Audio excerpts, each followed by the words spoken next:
Kung dili man ninyo palapson, ha? Dili man ninyo palapson. Sir, hindi ka na, diba? Pwede kayong lumabas, pero ang pan namin is isurrender nyo yan. Ay, dili pwede. Ano? Diplomat kami. Exemption sa any mandatorious authority sa government. Hindi, nasaan ba yung exception nyo sa government? So, basahin mo.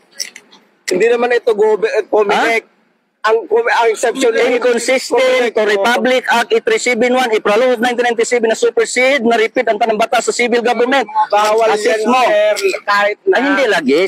Sa corporate customary lang ang sinusunod namin. Niya mo sa ancestralan, kami ang rightful owner sa ancestralan. Land kayo, pero hindi kayo exempted na magdala. Hindi nyo man trabaho. Kung sana accepted yan, kung nagtatrabaho kayo sa bukid. Exemption kami dahil ito ang armas ng tribo. Hindi nga, sir. Armas Hindi ng nga tribo. kahit armas yun na lang tribo Opo, yan. opo.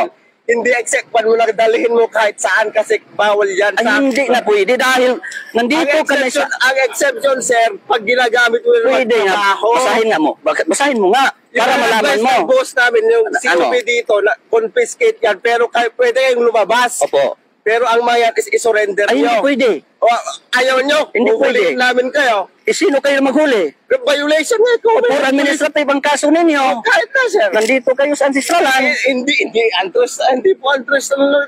Ancestralan ito. Ancestralan ito. Baka hindi niya nalaman. Doon tayo, sir, maghintintay natin si COP, attorney yon mag-explain. Wala, hindi tayo attorney. magkuhan. Hindi nga sabi ko nga inconsistent to Republic Act 8371 April of 1997 na supersede na repeal. Unsay among desisyon, i-assist ninyo. Okay, I-assist ninyo. Magsabot kayo para ma-explain niya yung batas. Oo nga. Hindi ang batas, ang utos niya is kunin yan.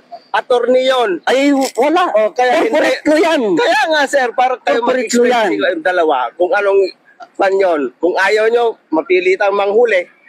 Ay, hindi Kasi pwede. yun lang Kapag sige, manghuli kayo, isipin yung mabuti. Okay, Pwede kayo kasuhan for administrative. Nandito kayo sa ancestralan. Tawagin mo si COP para at least sila mag-usap. O, sige, sige.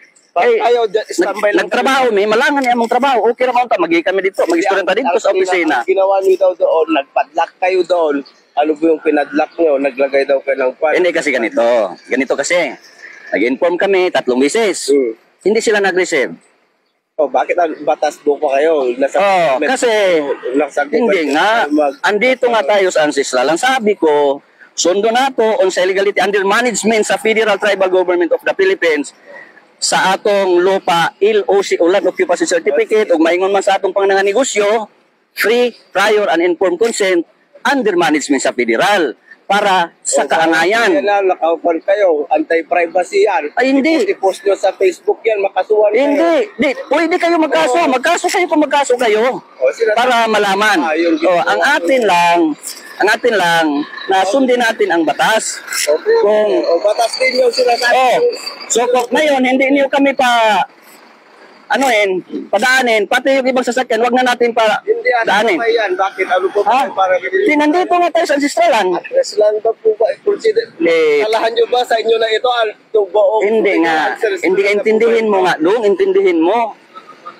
Wala pang Republic of the Philippines kaming mga dato na ang decision maker sa ancestralan para sa kaangayan. Hindi pa ano pong serbi ng gobyerno kung yung sarili yung pinapa-implement nyo. Hindi. Assisting nga na to.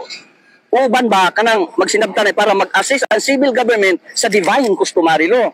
Kay supreme ang customary law since time immemorial. Yan ang batas na hindi nakasulat. Batas ng Diyos. Batas ng Diyos yan.